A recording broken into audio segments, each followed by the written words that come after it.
ये एक्सीडेंट करवाएगा। गलत सेवा करने वाला भी नहीं है, क्योंकि उसके मन की भावना है कि पशुओं के प्रति दया है, प्रेम है। दोनों गलत नहीं है, लेकिन दोनों को मिलकर अगर प्रशासन के पास जाकर गुहार लगाई जाए कि भाई जैसे गौशाला बनाई जाती है वैसे केतुशाला बना दीजिए, इन आवारा गली के डॉग्स को एक जगह इकट्ठा कर लीजिए, इनका मकसद केवल भोजन करना ही होता है, इनका कोई मकसद नहीं होता रीलोकेट करने का। हमने बहुत स्टडी कर लिया इसके ऊपर। इनका मकसद होता है कोई इनको भोजन डाल दे, कोई इनको पानी डाल दे, तो ये शांत हो जाते हैं। एरिया का कोई इनका सिस्टम नहीं है, ये कोई जंगल नहीं है कि शेर अपने स्पॉट डालता है तो वहीं वहीं रहता है।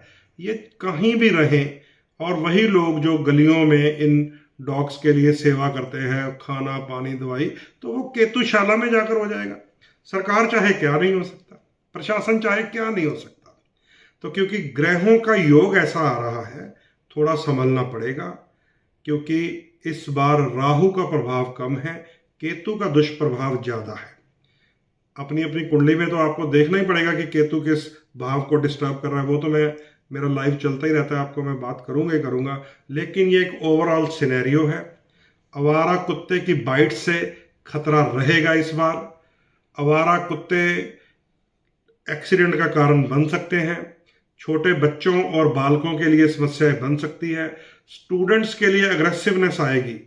कई बार विद्यार्थियों की जो रोष होते हैं सरकारों के तख्ते पलट कर देते हैं, वो भी इस समय ये जो मंगल और केतु मिलने वाले हैं सिंह राशि में 7 जून से लेकर 28 जुलाई तक, वो भी सामने आएगा। तो इसका ध्यान हम सबको मिलकर करना है। अपने स्टूडेंट्स को संभालने का काम हमारे विद्यालयों का, हमारे कॉलेजेस का है। अपने बालकों को संभालने का काम हमारे माता पिता पेरेंट्स का है। लेकिन गली के डॉग्स को संभालने का काम मैं फिर कहूँगा प्रशासन का है, सरकार का है। जैसे गाय के लिए गौशाला है, वैसे ही कुत्ते के लिए अगर केतुशाला का प्रबंध हो जाए तो डॉग बाइट से बचेंगे, एक्सीडेंट से बचेंगे, चोट से बचेंगे, आपसी लड़ाई झगड़ों से बचेंगे, पड़ोसियों की लड़ाइयों से बचेंगे। ये प्रशासन अगर एक कदम उठा ले तो केतु ठीक हो सकता है। कम से कम उनका तो ठीक हो ही जाएगा।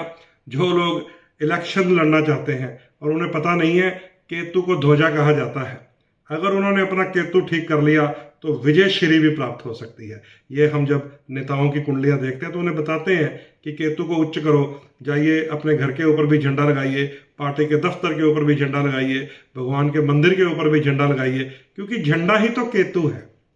तो केतुशाला का भी प्रबंध होना चाहिए।